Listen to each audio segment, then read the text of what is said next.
Hi, today we're going to go over the build of an Eggtimer GPS receiver kit inside of a Black Aero 3D printed case. I will put all the links below for all of the stuff that we're going to be using today, including the cases, the components, and the hardware. But Black Aero makes a 3D printed case specifically for Eggtimer GPS products, and if this is the Pro version of the case, version 3.0, and what you get, I think that's different from the regular case, is that Molex connector at the top and a space to put that in so that you can recharge your battery without removing it. Pretty cool. We're going to do that build today.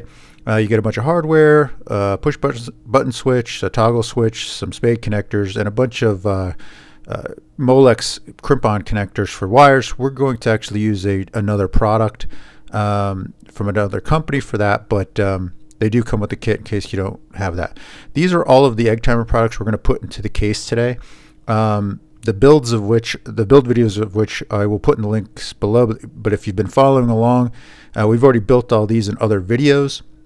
It includes the LCD receiver board itself, the LCD screen, the GPS for the LCD, and the voice module. We're not going to put a Bluetooth module in. I've built them in before, but I have found that I don't really need them. I don't really have any apps that use the Bluetooth anymore. If apps do come in the future, I can always add it in, but for now, no Bluetooth. So I'll put the links for these builds below as well. You're also going to need some heat shrink tubing. I just have a whole bunch of it laying around for different types. So and I am going to actually use the push button switch that came with the Eggtimer kit. The one that comes with the Black Aero kit is perfectly fine, but this one already has the wire soldered on, so why waste your time with that if you already have it. You're also going to need some kind of connectors. I'm going to use JST connectors for most of the connections because I'm using a 2S LiPo in here that has a JST connector. So, since I'm going to use that battery, that's what I'm going to stick with. If you're using something else with DIN connector or something like that, make sure you have those on hand, and also a balance connector. These are the wires that I was talking about for Molex connectors. I got these from Digi-Key.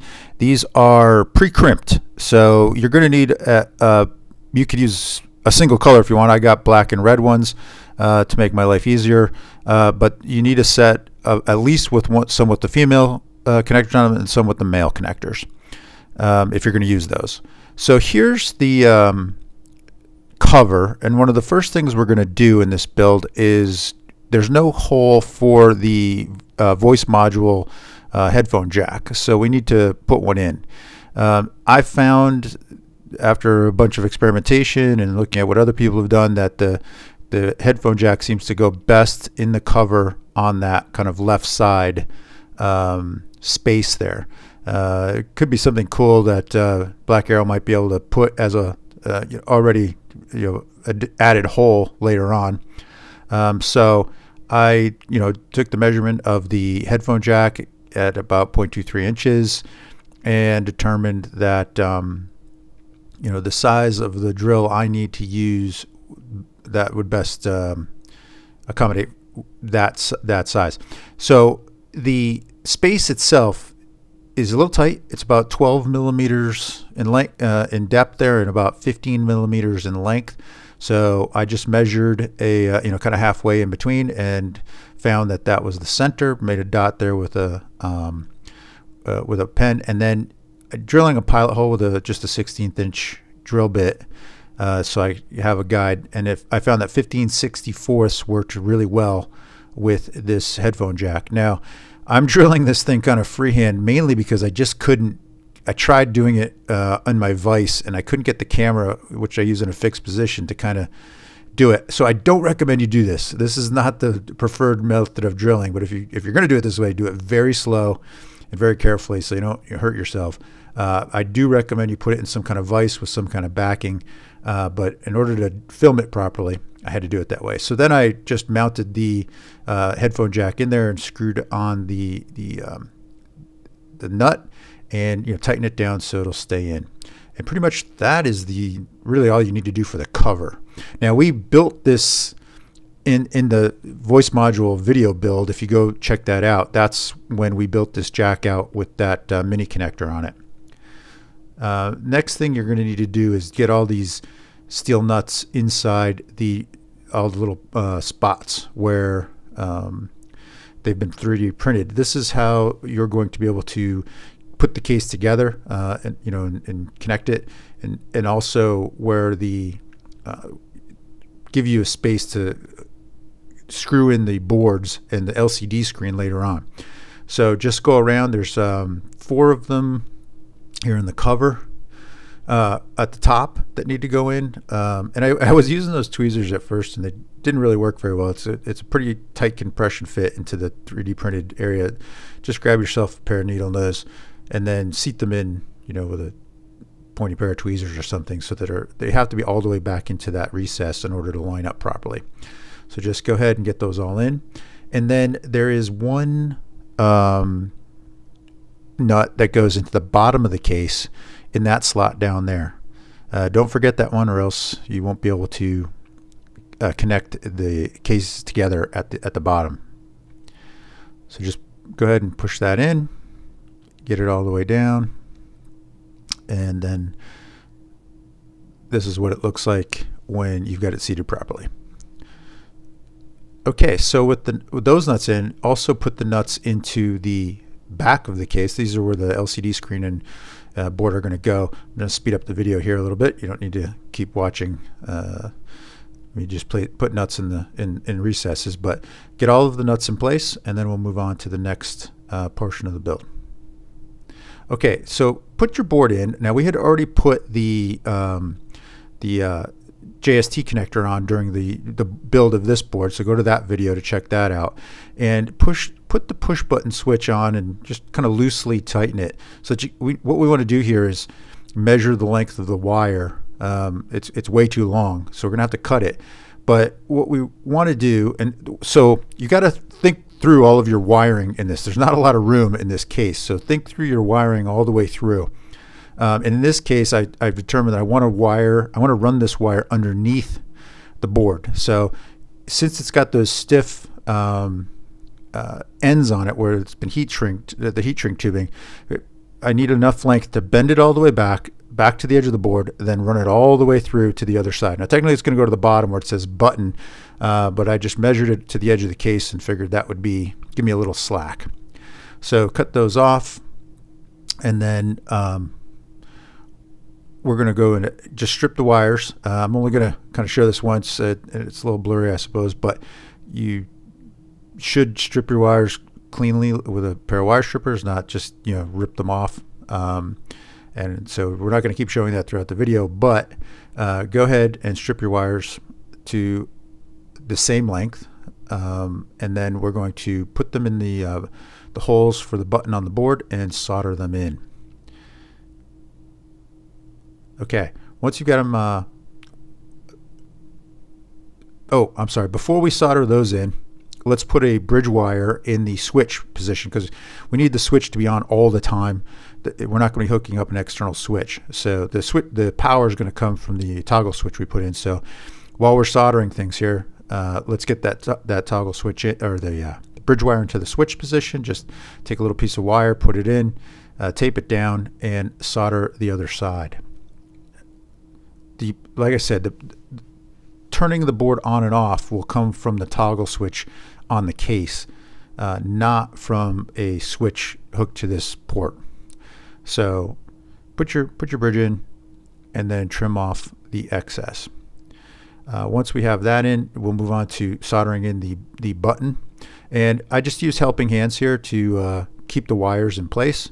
And then now the key here is you really want to pay attention to the orientation of your wires as you solder things.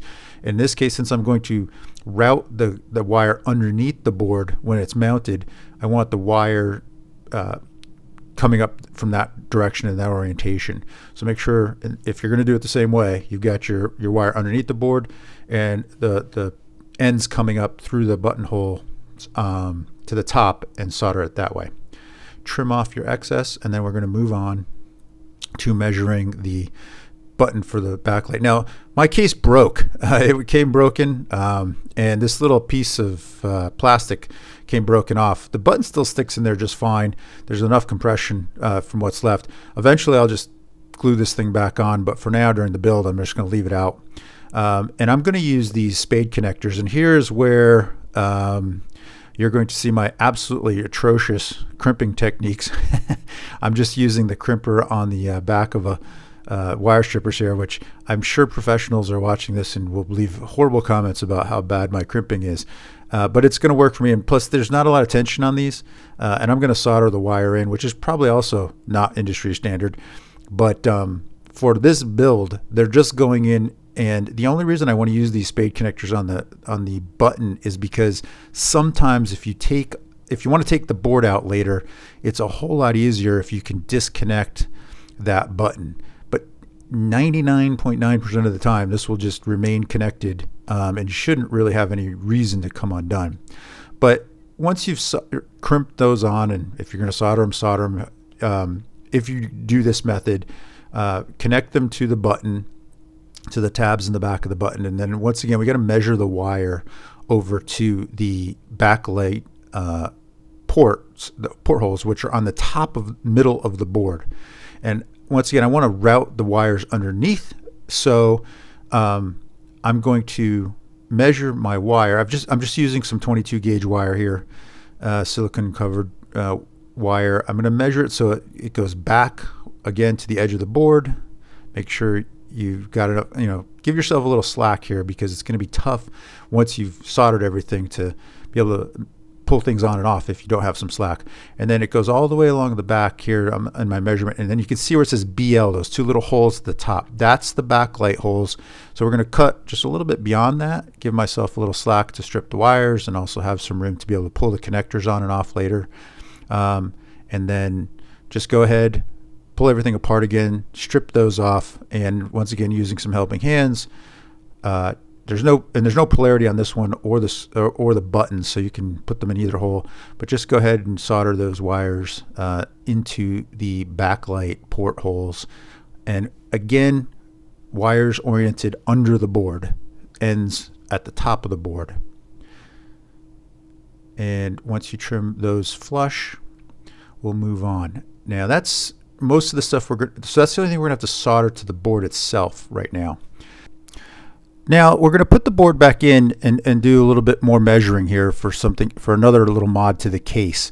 The potentiometer on the top there, that rotating device at the top of the board, controls the contrast of the screen, and if you close up the case you can't get to it. So if you ever wanted to control the contrast, there's no way to do it without opening the case. So I was trying to figure out a way to mark the case so I could figure out where I could drill a hole, and the easiest thing I could think of was just put a sewing pin, like a needle, through the hole, seat it down nice and strong with a pair of needle nose pliers so it'll make a mark. And now I've got this hole, or I've got this mark in the case where it should be all the way, pointed straight at that potentiometer, because you can get to it from both sides. So I made a mark there to show where I'm going to drill, and I found that a 5/32 drill bit is almost exactly the same size as the hole that's in the board itself. So felt that was about the right size. You don't want it too big, and you want it big, but you want it big enough to be able to get a screwdriver in there. Now, once again, I recommend putting this in a vise, having something backing it, but it's really hard to film that with my fixed camera. So kind of don't do this at home. This wasn't a great method, but it worked. Go very slow if you're going to drill into these things without that. But now with the board in place and that hole there, you can see that I can turn the potentiometer one way or the other and control the contrast without having to open up the case. So another little mod to the case. Another place where Black Aero might want to think about putting a hole in the back of the case for the potentiometer. So now that we've got that in place, we can mount the board in. There's no reason to take it back out anymore. And it comes with these little spacers so that you can put the LCD itself on top and then put the screws through, and they'll screw into those nuts that you put into the base earlier. So put your LCD screen in, everything should line up. and then put your the long screws with the rounded heads on top, not the ones with the beveled heads. So you put those in.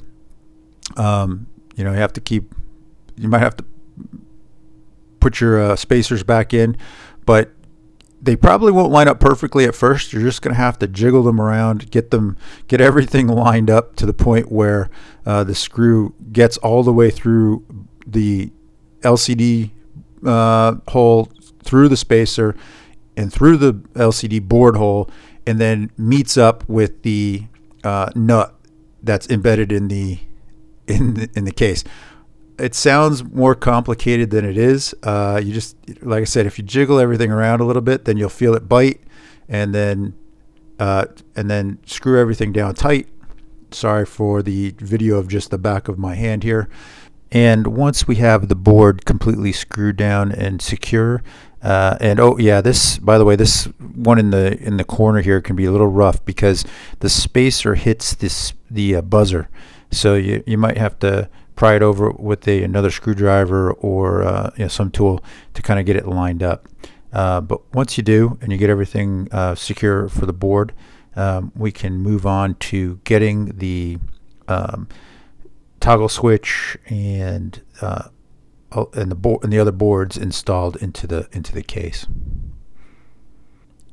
And I really had to move this one around, move the board around, and just at the end just kind of jiggle it as hard as I could there, and then just it finally caught through the hole, and I was able to screw it down. But I think in retrospect, I might, next time I do one of these, kind of sand down the side of that spacer just a little bit, so it fits against the buzzer a little better. But so now that we've got those in, we're going to have to start placing our other components and then managing our wiring. Now this is where wiring starts to get pretty tough, and if you were going to put a Bluetooth module in, you could stick it in there.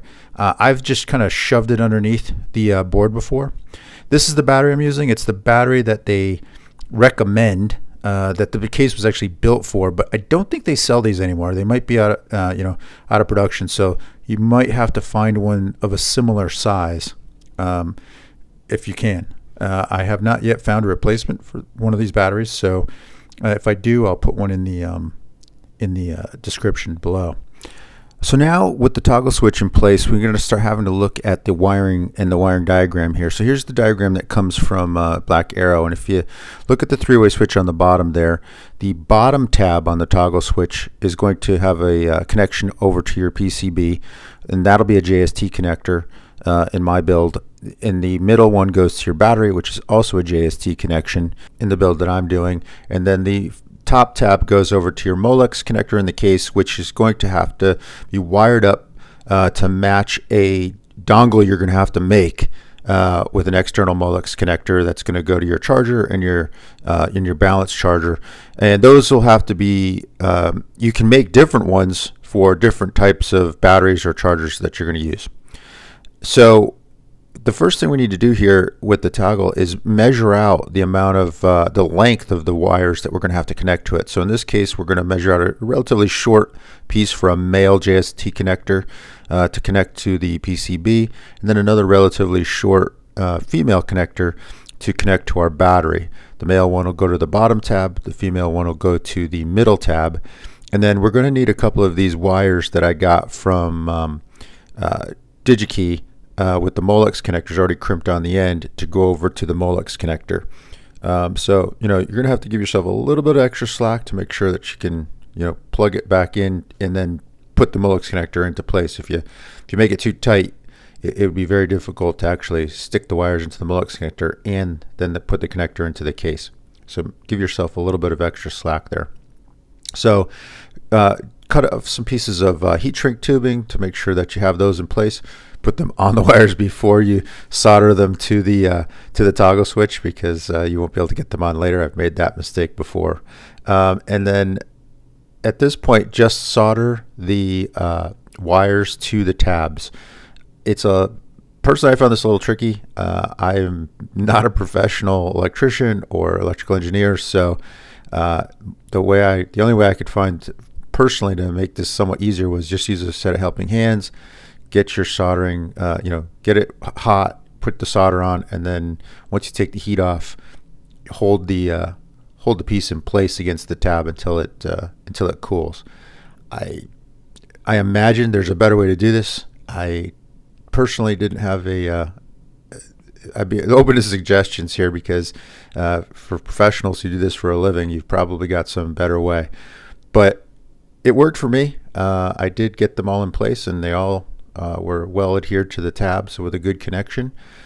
So if we have some suggestions in the comments, I'd love to hear them. But either way, get your wires attached. Now, the one thing here is to make sure the polarity all stays on the same side, right? It really doesn't matter which one, as long as you ensure that they're always on the same side. So I just kind of chose, in my convention, in this case, the red wires, the positive wires, are all on top, and the negative wires are all on the bottom. And I kept that convention all the way through the toggle switch. And then you're just going to have to make sure that when you go over and wire up your Molex connector, that you match your polarities, not only to your wiring on the inside, but to the dongle that you're going to have to make for the external connection to your battery charger.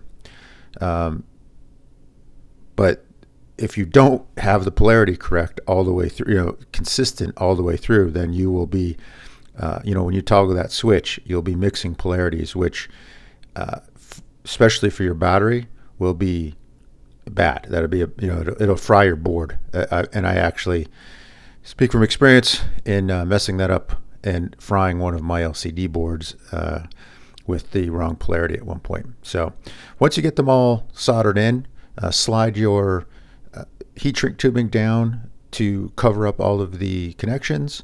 And then in my case, I have a Weller heat shrink tubing gun that works out really nicely. So if you don't have that, you can use any. You should be experienced, hopefully, at this point in heat shrink tubing, but this Weller is a really excellent tool. It provides exactly the right heat for heat shrink tubing, and it's a very directed stream, so you don't have this really large heat gun. Either way, shrink your tubing onto the connectors, and your toggle switch is ready to go. So that's the next key piece of the build. All right, so now that we've got a oh, and also make sure your heat shrink tubing is well seated.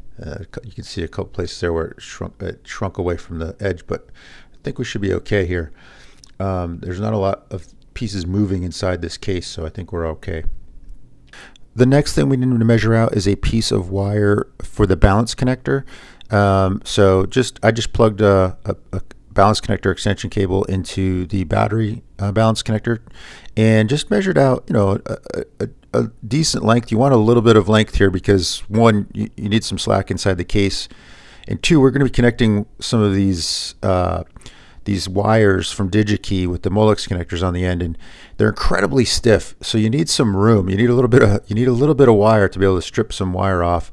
Once again, I wonder, I hope that if there are some professionals out there that can help me out with some suggestions, by all means, please do. This is going to be kind of ugly. I just cut a few of the wires to the correct length. These are all male connectors, by the way, and so were the ones that we put into the toggle switch, the male Molex connectors. And then one of the problems I had was that wire is so stiff that comes from Digi-Key. It was very difficult to wrap it around the other wire and kind of create any sort of good connection. So I ended up just having to wrap the softer, the more flexible wire around the harder wire, and then try to solder it all in place. It worked for me. It was ugly, that's for sure, and I'm sure I'll get plenty of comments about how poorly my wiring connections are here, but luckily it's just a balance charger. There's not a lot of stress on this, so I don't anticipate there being, once we put it in the case, in theory it should never move again. So I'm fairly confident this will last, and I've done a couple builds of this now, and none of them have failed on me. So it's not pretty, but it does work. So once you have these in place and the heat shrink tubing put in place, we can get the Molex connector connected up.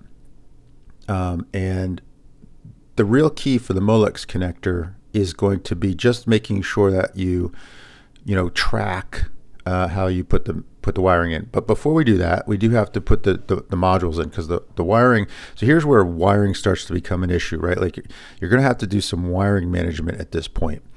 So because this case gets small fast with all the wires that you're going to be sticking in there. So I put the voice module in next, and then start thinking about how you're going to route the cable for it. I personally decided that I was going to route it underneath the GPS module, kind of swing it around, and then plug it into the connector on the board. It's the aux connector, and just make sure the wires line up correctly. If you put black to ground on both, you should be okay. It should be in the right orientation, but don't turn it over and make it the wrong orientation.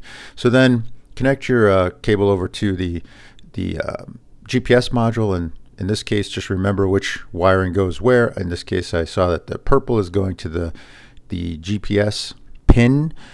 So just make sure that when you plug it into the board, you've got the purple going to the GPS pin. If that's what I had chosen in my case. So I chose to just plug the wire into the board and then figure out the routing. And like I said, things start to get pretty tight here, so I decided, I'm going to try to shove this GPS cable down along the edge of the board. It didn't work great, and later on I had to go and kind of fix that. I actually loosened up the LCD board and shoved that down in there a little tighter so it would stay. But for now, it's pretty good. And also that audio cable coming over from the voice module, make sure it's routed out towards the edge of the case. I did choose to put it underneath the GPS board here, and that worked out for me. But just remember it. So as you go forward here with all your wiring, the wiring has to be in the right place. So in this case, I want to make sure that the audio cable is over on the left-hand side as we're looking at the video, and also that you're not covering up any of the holes needed to screw the cover in later on, or any of the other holes that are going to need a screw in it. So for now, I'm just putting 2 screws in. I'll go back and put 4 in later, but just in case I have to adjust things, and I don't want to keep taking screws in and out of those 3D printed holes, they will eventually kind of loosen up.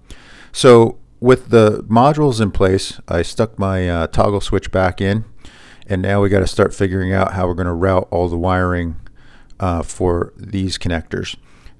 But get the switch back in, put the external nut on to hold it in place, and tighten that up. So I tucked the connector to the PCB board underneath the LCD screen. The Molex connectors from the toggle switch can be routed outside the hole for now so that they're out of the way. And then once you have the toggle switch securely in place, we're going to move on and try to get that Molex connector in and connect it up. So tighten that up. I used a pair of pliers to get that nut nice and tight, and then just make sure, flip that toggle switch back and forth a couple times to make sure it's into the case nice and solid. Once we have the toggle switch in place, we will move on to the Molex connector, and you're going to need that pigtail you made with the balance connector to shove it all in. So I found that the easiest way for me was to first put the balance connector actually in and make sure you've got it oriented correctly. That's the top. That little tab will be the top, and then track how you're going to kind of do it personally. I kind of have a convention that I've been using where on the left hand side, as I'm looking towards it, I've got their positive cable from the balance connector at the bottom left, and then the middle connector on the bottom middle, and then the other connector at the middle right, and then I put the positive connection from the toggle switch over on the bottom right and the negative connection on the top right. The reason I say that is because I already have a dongle that I've made, and that is from other builds, and that's the orientation that I've been using. So I want to make sure it's consistent for my battery charger. But you can slip the balance charger through the hole, and then put your other Molex wires through the hole, and then connect them into your Molex connector in the proper orientation. Like I said, I put the positive on the right. Now, the one thing about the Molex connector, really quick, you have to make sure that the metal clip there is oriented properly too. It has to be face up in order for it to go in. And you can see here I'm struggling because I didn't have it right. Plus, and what it did was bend back one of the pins. So I had to reorient the side pin, put it back. You can see almost in that picture it's not right. But there you go. I'm just straightening it back out because I bent it and pushing that little tab back, and then it'll slip in properly. But you have to have those kind of face up, and then they just slip in and lock in place. Once you have both these wires put in place, we're pretty much done with the build. And before we go and try to do wiring management, we will test the entire setup to make sure we did everything correctly and everything's wired up properly. That way, before we kind of close up the case and get everything nice and neat, we've tested it. So clip your Molex connector in place, and then get your battery out. So connect your battery and connect the balance charger, and we're going to test it. Now, I have the voice module in place, so I also decided to stick a speaker on, which means you have to connect your cover over to that little mini connector we put in place, and get the headphone jack that we put in the cover back connected to the voice module. So just have an external speaker I use at the field, and I put the connector on, and then if we turn it on, we should hear the speaker and the LCD.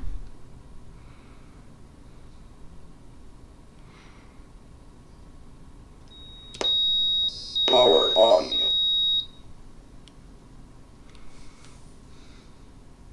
And we'll check to make sure the backlight works. It does. And we'll check to make sure our button works. And it does. Okay, so we can be fairly confident that all our wiring is correct for the power portion. Now let's check to make sure that the battery charger works. Now this is the dongle I was talking about earlier. I'm not going to go through soldering wires again for you, but I just connected a balance charger connection, the male side, and a male JST connector to some of those wires I got from Digi-Key, and put them in the Molex external connector. And once again, just make sure your orientation is exactly the same as what you did, or opposite of what you did from the internal side. Plug it into my charger, check it out, throw the toggle switch down, and yes, I get a connection to the battery. And if I press the balance charger to check it out, it starts charging, and we have success. Great. Okay, so we can be confident now that the toggle switch is wired up correctly, all the connections are correct inside, and the modules are working properly. So I'm going to speed up the video here while I do some wiring cleanup, but the key is to get everything kind of tucked inside there as best you can, and then without covering up the holes, connect your cover back on, put it over onto the top, and then hopefully if you've lined everything up properly and got your wiring right, the cover will just slip on neatly and snap in place. And then you just need to put these 5 screws on the back side in place and screw them in. We're going to speed up the video for that part really quick because there's no reason to sit here and watch in real time put screws in the back, but you can see that they're all going to sit in various orientations when you first put them in. Mainly the holes in the 3D printing can sometimes be a little bit tight. Just screw them. I found that if you just screw them down, they'll go through the tight portions and kind of make their way through. But line everything up. You're going to have to try to catch, assuming you got all of the nuts earlier in the exact right place. You'll have to catch them and then screw them in all nice and tight, and the case is done. One mod I did do later, and you won't see it in the test part of the video, but I put a Lego piece in the front of the case in the cover where the GPS light is. There is a mark inside the case for that. It's about a 1/4 inch hole, and the Lego piece just fits right in there and shows that way you can see when the light's on. Now let's retest it one more time with everything assembled so that we can make sure it works. Power on. We'll test our backlight again, and we'll test our button again.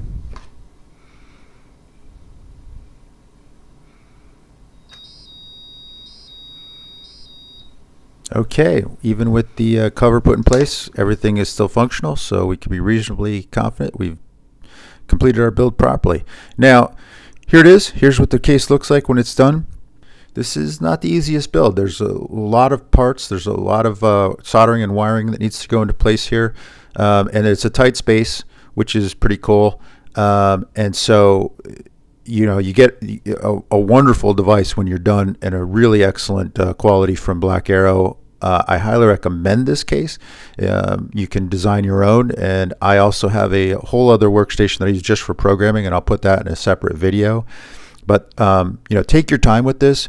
Allocate some time. This isn't a 5-minute build. This isn't one of those quick ones you just sit down and knock it out. You definitely want to do some planning, procure all of the extra parts that you might need, and you know, and dedicate some time to doing it right, and taking your time. So good luck. If you have any questions, put them in the comments below, and hope to see your builds. Thanks. Bye.